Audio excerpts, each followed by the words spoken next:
I had planned another closing message, but I feel compelled to say what I'm about to say. Now, I risk sounding like a conspiracy theorist, but it's no longer a theory. What I'm about to say is fact. The secret organizations of the world power elite are no longer secret. They have planned and are now leading us into a one-world communist government. The combining of national governments started with the European Union. That union started with trade agreements, then a common currency, the euro, and now a European Parliament that is feverishly passing laws that override the laws of the member nations. A constitution was drafted but rejected by a few of those nations, but never mind. They implemented it anyway. Now it's North America's turn. Building on the North American Free Trade Agreement, the NAFTA section of the Commerce Department is busy drafting laws and regulations for a North American Union, a union of Canada, America, and Mexico. The President has attended secret meetings and signed at least 2 agreements under the Security and Prosperity Partnership Program.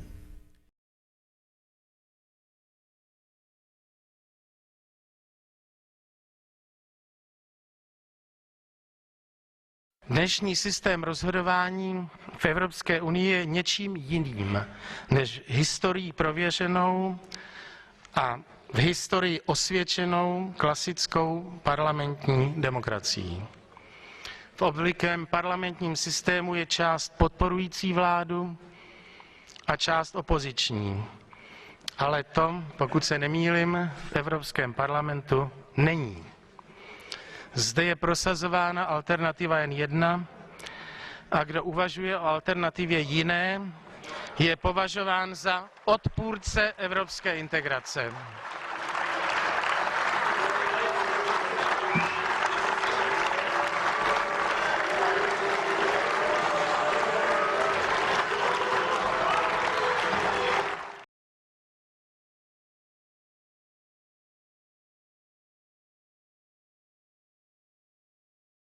Dieses Europäische Parlament eine wichtige Institution ist. Wären wir heute nicht so einflussreich, wären wir heute nicht der Gesetzgeber in 75% der Fälle und wären wir nicht mit dem Vertrag von Lissabon der Mitgesetzgeber in nahezu 100% der Fälle, dann in der Tat wäre es so, dass die Bürokratie in Europa entscheiden würde, aber jetzt entscheidet das Europäische Parlament. No one's ever told us before the fact that 75% of the laws by which we live every year aren't made in Westminster, aren't made by the MPs we vote for, they're made by these Brussels institutions. Literally everything, from whether our local post office is going to close to a collection of bins, is decided here in Brussels. And it's the story that nobody wants you to know.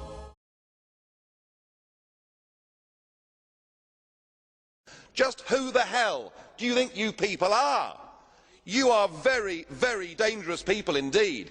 Your obsession with creating this Euro state means that you're happy to destroy democracy. You appear to be happy for millions and millions of people to be unemployed and to be poor. Untold millions must suffer so that your Euro dream can continue.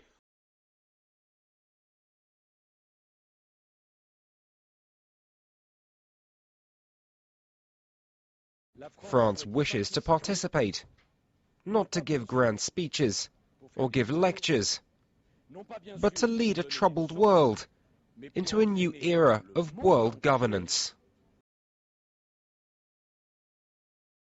In today's world, this world of ours, we cannot leave anyone out of the global, worldwide solution that we need to this crisis.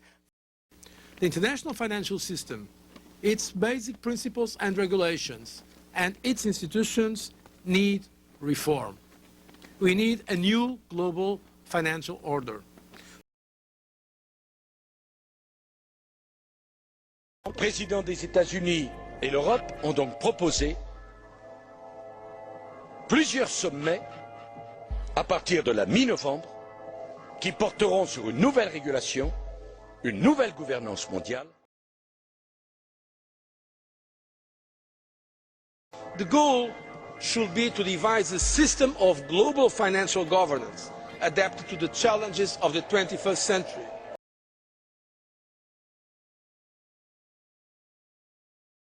2009 is also the first year of global governance with the establishment of the G20 in the middle of the financial crisis.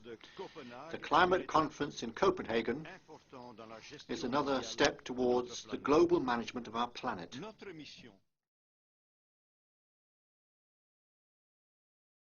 It's past the point of talking. We know historically that the global governance the sort of agenda to these issues is very hard to try and, with all the best intentions, it's very hard to actually activate.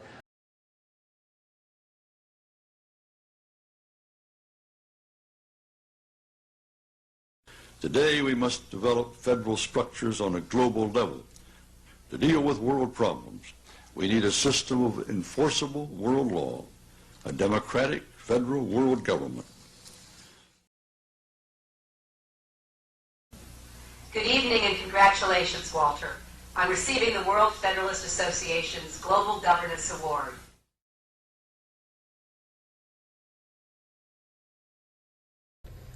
On the outskirts of the national capital today, black limousines with darkened windows converged on a hotel where private security guards imposed ironclad control. The limos carried royalty, political power brokers, and industrial titans to a secret meeting that will last all weekend. It's known as the Bilderberg Group. Could their objective be world domination? Rockefeller frontman Henry Kissinger is always a key participant. Here you see the president of the CFR, Richard N. Haas, followed by Vice Chairman of Rothschild Europe, Franco Barnaby, who is speaking with Henry Kravitz, and behind them is Richard Holbrooke, former U.S. Ambassador to the United Nations. The head of Daimler Chrysler, Jürgen Erich Schrempp, arrives by helicopter. Here, the owner of the Washington Post, Donald Graham, escorts Indra Nooyi, the head of PepsiCo. Queen Beatrix of the Netherlands, whose father, Prince Bernhard, founded Bilderberg, is a leading figure in the group. Of course, globalist kingpin David Rockefeller, seen here with his bodyguard, James Ford, always attends. The then newly appointed World Bank chief, Paul Wolfowitz, is photographed at Bilderberg 2005. It has been reported that Wolfowitz had attended previous meetings, while still the Deputy Secretary of Defense, a violation of the Logan Act.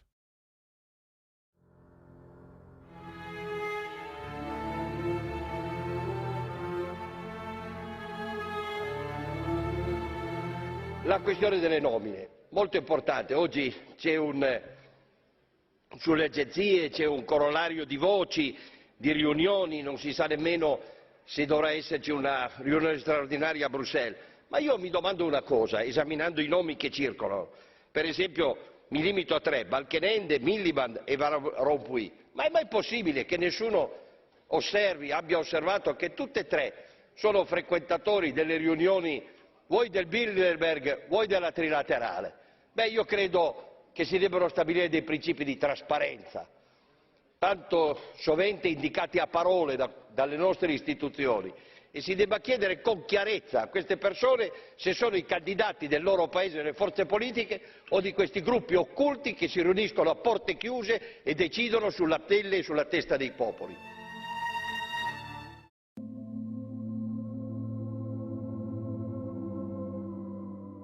Τώρα για ένα λεπτό επίσης ο κύριος Μποργέζη έχει το λόγο. Noi discutiamo su questi vari argomenti. Negli Stati Uniti è molto vivo il dibattito su una questione che io ritengo centrale, cioè il ritorno ai principi della legge Glass-Steagall, della separazione delle banche ordinarie dalle banche di speculazione che hanno causato i gravissimi guasti di cui le nostre economie e i nostri popoli stanno pagando pesantemente il prezzo. E mentre qui ci vengono presentate delle soluzioni, una decina di giorni fa, nel chiuso e nel segreto delle riunioni del club Bilderberg, molti esponenti dell'alta burocrazia e delle leadership politiche europee si sono riuniti probabilmente per dare le direttive alle direttive che poi verranno presentate al Parlamento europeo.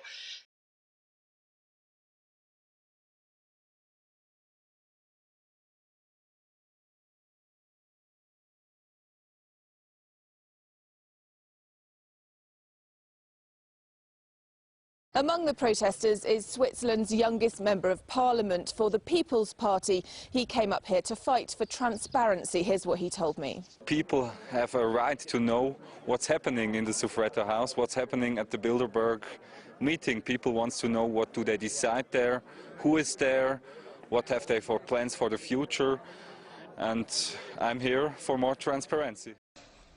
Thank you, Mr. President. The Commission have recently replied to my written question confirming that Commissioners Almunia and Kroes attended the Bilderberg meeting in St. Moritz in June. The Commission cannot tell me details of what was discussed, but assure me that the Bilderberg meetings do not take decisions. If Bilderberg meetings are just talking shops, why do the most important and powerful figures from around the world, including George Osborne, the Chancellor of the Exchequer, bother to attend? And what other summit of world leaders in politics, finance and business would go completely unreported in the mainstream media, such as the BBC? It is impossible not to reach the conclusion that the non-reporting of these events is anything other than a conspiracy between the organisers and the media. It merely confirms the belief of many that the hidden agenda and purpose of the Bilderberg Group is to bring about undemocratic world government. It's a disgrace that the European Commission is colluding in that.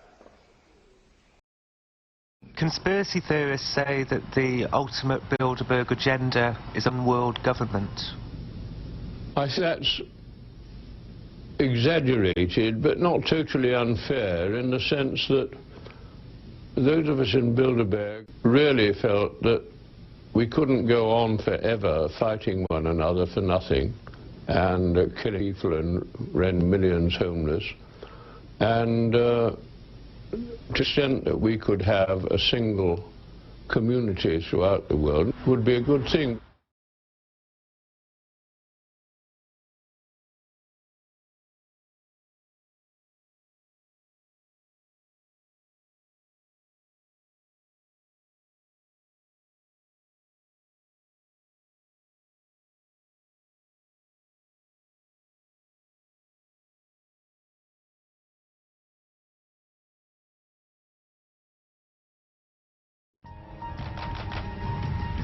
CFR members include America's wealthiest tycoons, as well as the highly placed elite in government, academic institutions, tax-exempt foundations, and the establishment media. Ruling Class Journalists, written by Richard Harwood, describes the CFR membership as the ruling establishment in the United States. The Washington Post article boasted that news reporters who are CFR members do not merely analyze and interpret foreign policy for the United States, they help make it. Who are these policymakers? Many of their faces are familiar. NBC's Tom Brokaw, CBS's Dan Rather, ABC's Barbara Walters, Jim Lehrer of PBS, William F. Buckley of National Review, media mogul Rupert Murdoch, owner of the giant multifaceted News Corporation. These media heavyweights, and many others like them, are members of the CFR. Powerful corporations are also invited to become members. At the close of the 20th century, CFR influence presided over far-reaching consolidations of media control. In 1995, CFR members Michael Eisner of Disney and ABC's Thomas Murphy merged their media empires. Soon after the merger, the Disney-ABC empire becomes a CFR corporate member. In the year 2000, the world's largest internet service provider, America Online, joins forces with Time Warner, one of the world's largest news organizations. The CEOs favoring the move are CNN's Thomas Johnson and Time Warner's Gerald Levin, both CFR members. Once again, another media giant is created under the shadow of CFR influence.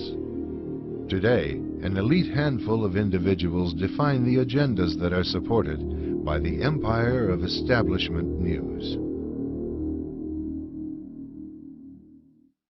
A special televised meeting of the New York-based Council on Foreign Relations provides a window to the real story. The speaker, Vice President Dick Cheney, takes a question from David Rockefeller.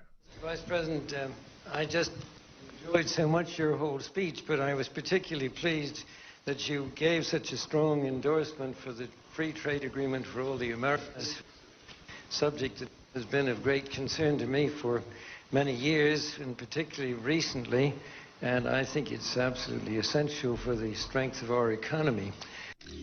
Rockefeller's role in the drive for an FTAA was a lot more central than he portrays. Rockefeller cultivated Latin American leaders who could be counted on to support such a proposal.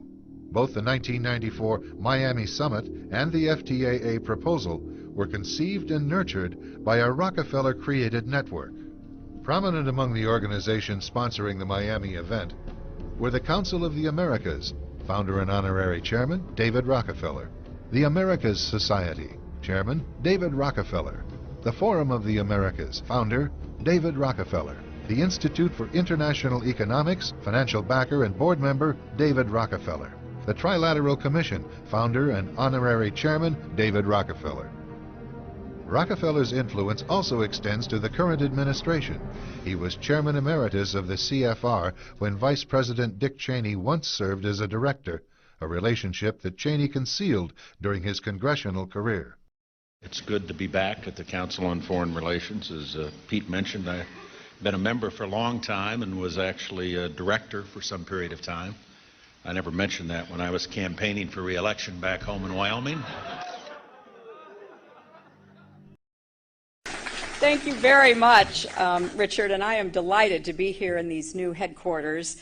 I have been often to, I guess, the mothership in New York City, but it's good to have an outpost of the Council right here down the street from the State Department.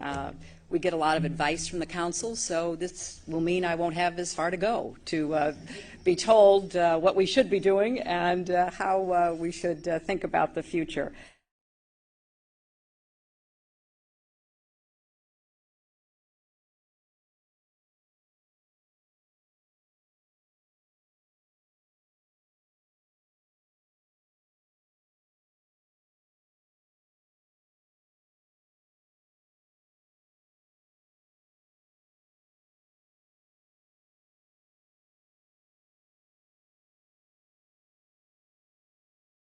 The Federal Reserve System is a banking cartel.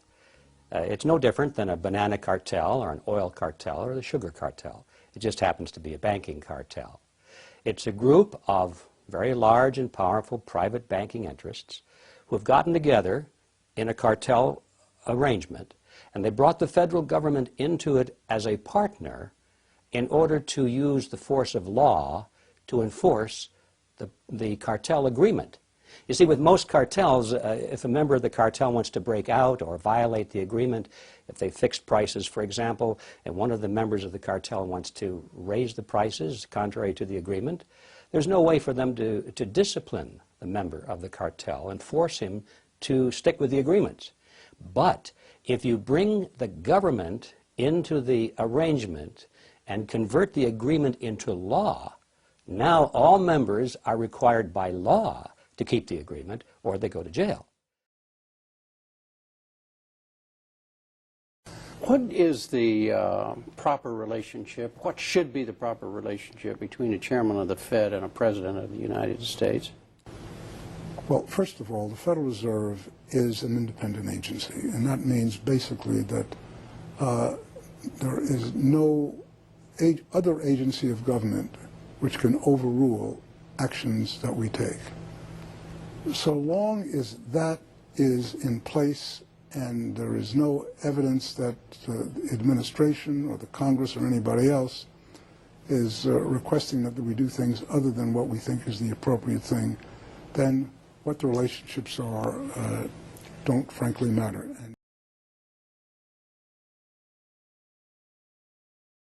Time of the gentleman's expired. Senator Sanders. Thank you, Mr. Chairman. Welcome, Mr. Chairman. We have spent a lot of time in Congress talking about the $700 billion TARP bailout, which I voted against as it happens.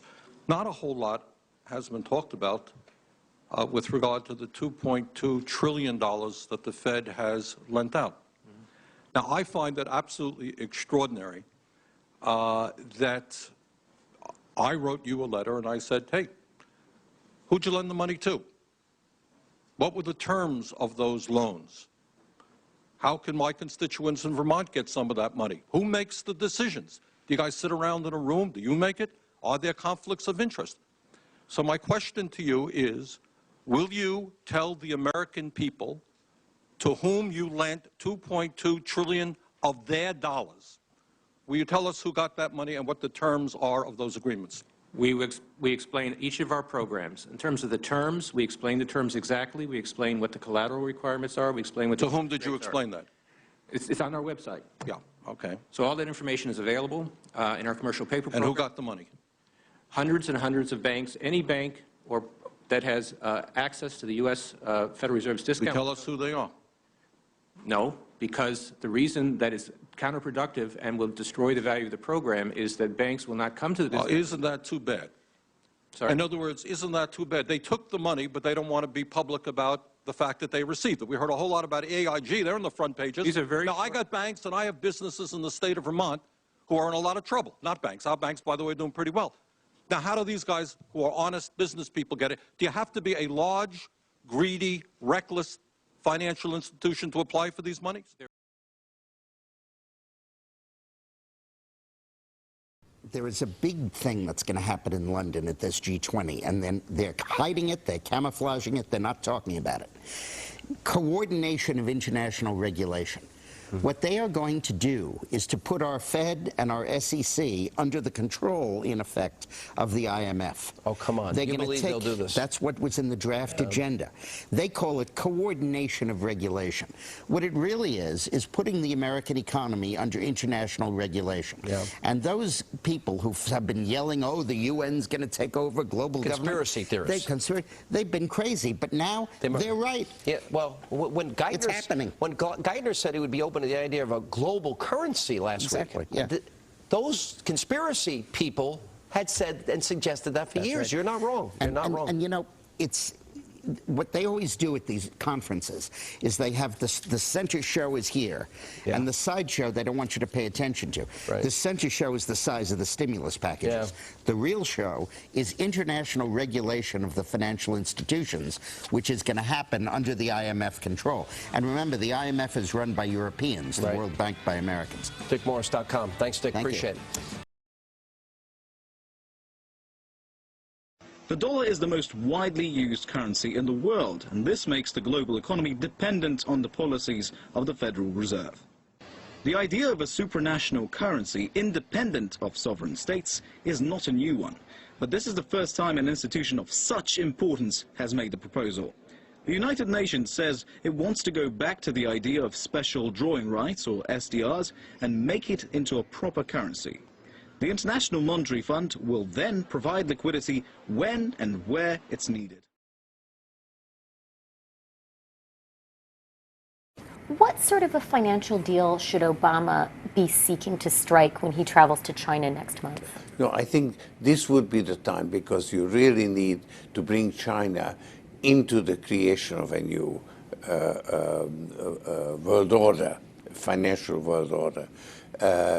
They are kind of reluctant members of the IMF. They play along, but they don't make much of a contribution because it's not their institution. Their share is not commensurate. Their voting rights are not commensurate to their weight. So I think you need a new world order that China has to be part of the process of creating it, and they have to buy in. They have to own it the same way as, let's say, the United States owns the Washington Consensus, the current order. China will be the engine driving it forward, and the U.S. will be actually a drag that's being pulled along through a gradual decline in the value of the dollar. So there would be a slow decline in the value of the dollar, a managed decline. And that would be the adjustment that it needs to be accomplished. Now, it could actually get out of hand. And certainly the fear of inflation will precede inflation itself.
I appeared before the Congressional Committee, the highest representation of the American people, under subpoena to tell what I knew of activities which I believe might lead to an attempt to set up a fascist dictatorship.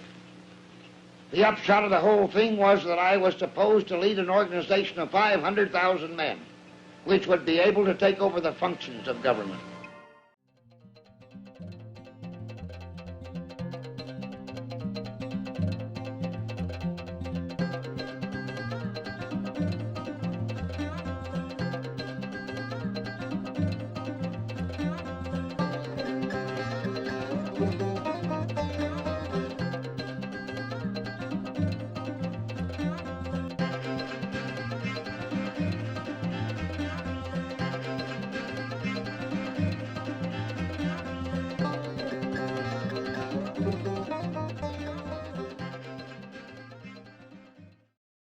In the McCormack-Dickstein report, a shipping company called Hamburg America Line was accused of providing free passage to Germany to American journalists willing to write favourable copy on Hitler's rise to power.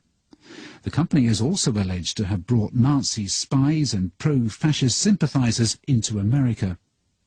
John Buchanan has studied this later section of the report and has discovered that one of the company's managers came from a very famous family. The thing that surprised me most was to discover in the documents that this company, Hamburg America Lines, had in fact been managed on the U.S. side at the executive level by Prescott Bush as part of a web of Nazi business interests that were all seized in late 1942 under the Trading with the Enemy Act.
this were a dictatorship, it'd be a heck of a lot easier.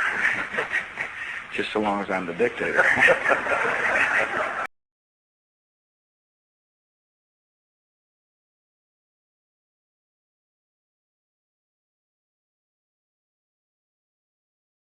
Famous alums include Senators John Kerry and John Chafee, to name two, cabinet secretaries such as Averell Harriman, and 3 presidents, William Taft, George Bush, and George W. Bush, who's been reluctant to talk about Skull and Bones. Does it still exist? The thing is so secret that I'm not even sure it still exists. In 2004, Bush versus Kerry was the first all-bonesman presidential election. You both were members of Skull and Bones, a secret society at Yale. What does that tell us? Not much, because it's a secret. You were both in Skull and Bones, the secret society. It's so secret we can't talk about it. What does that mean for America? The conspiracy theorists are going to go wild. I'm sure they are. I don't know. I haven't seen the web. Number 322?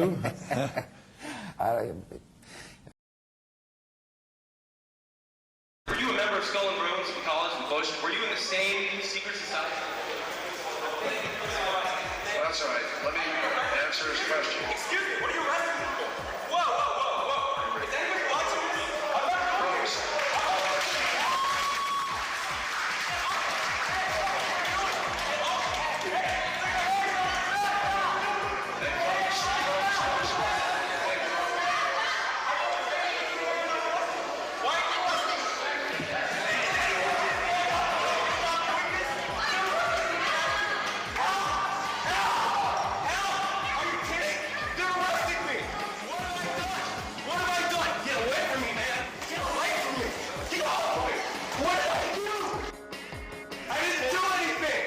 Don't tase me, bro! Don't tase me! I can't do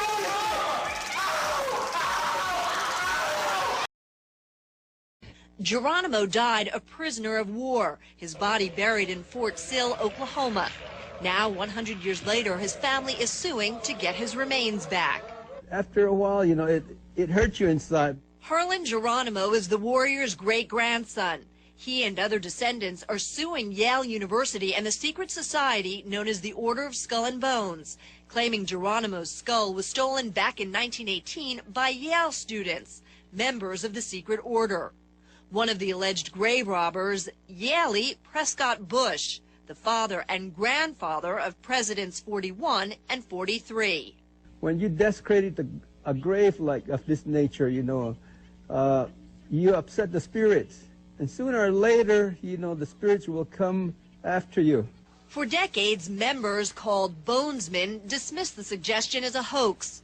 But a bonesman's letter written in 1918, discovered 2 years ago at Yale, suggests otherwise.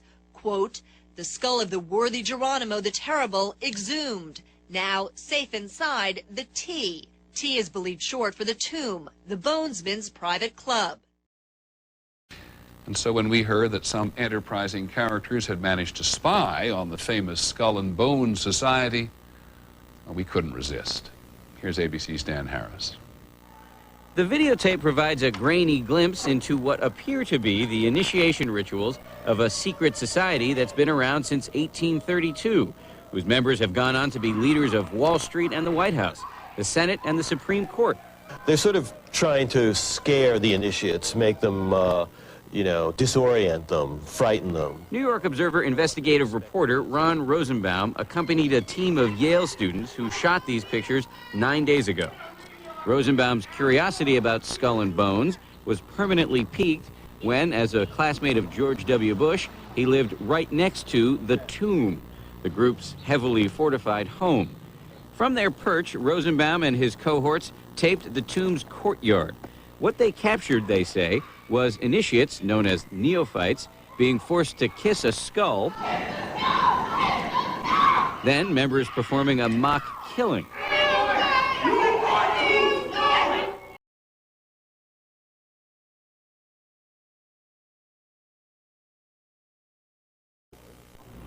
Now a question. What have Herbert Hoover, Art Linkletter, Jack London, and Richard Nixon all had in common? Well, they've all been members of the exclusive all-male Bohemian Club in California, where every year at this time, the elite from around the country get together for 2.5 weeks of fun and games. powerful American leaders who have been spotted at the Grove are Ronald Reagan, Dwight Eisenhower, Jimmy Carter, Newt Gingrich, and George Bush, Jr. and Sr. I'll tell you a couple of stories about fraud. The Bohemian Club, as you say, the Bohemian Club, that's where all those rich Republicans go up and stand naked against redwood trees, right?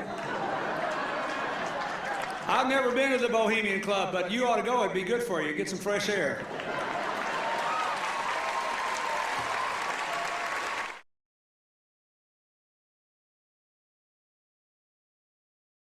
I am a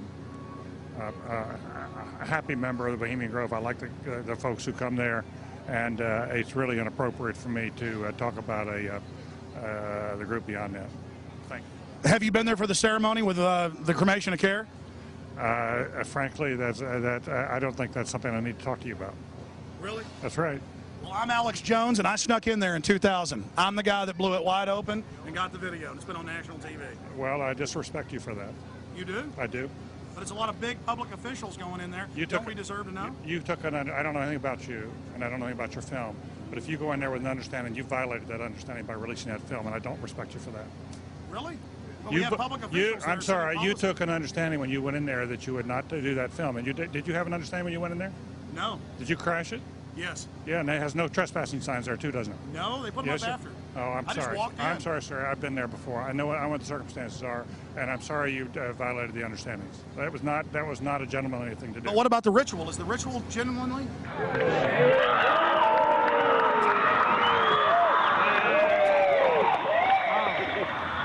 Sir, everything. I don't owe you this comment. I know. I appreciate it. This is what's called ambush journalism, and I disrespect you for that as well. So thank you ever and goodbye. been in the ritual? That's none of your damn business. Time of evidence which would pursue us here has lost its power under these friendly trees. So shall we burn thee once again this night, and in the flames that eat thine effigy, we shall read the sign, Midsummer sets us free. You shall burn me once again!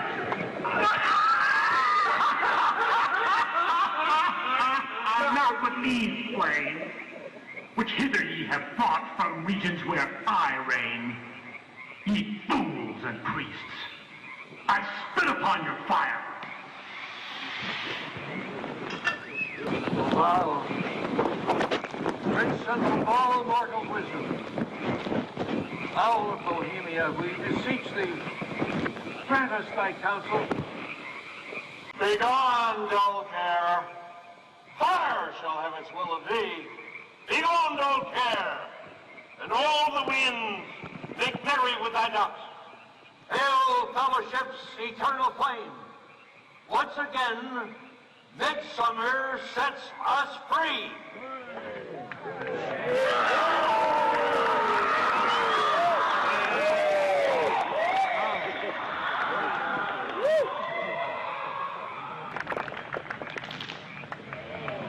Now there you see the funeral pyre burning with the effigy of a human, or it could be real, ladies and gentlemen. There's been a lot of strange going-ons in that area of Northern California, but this is what the establishment is into right here in America, the cremation of care. And this was July 15th, 2000.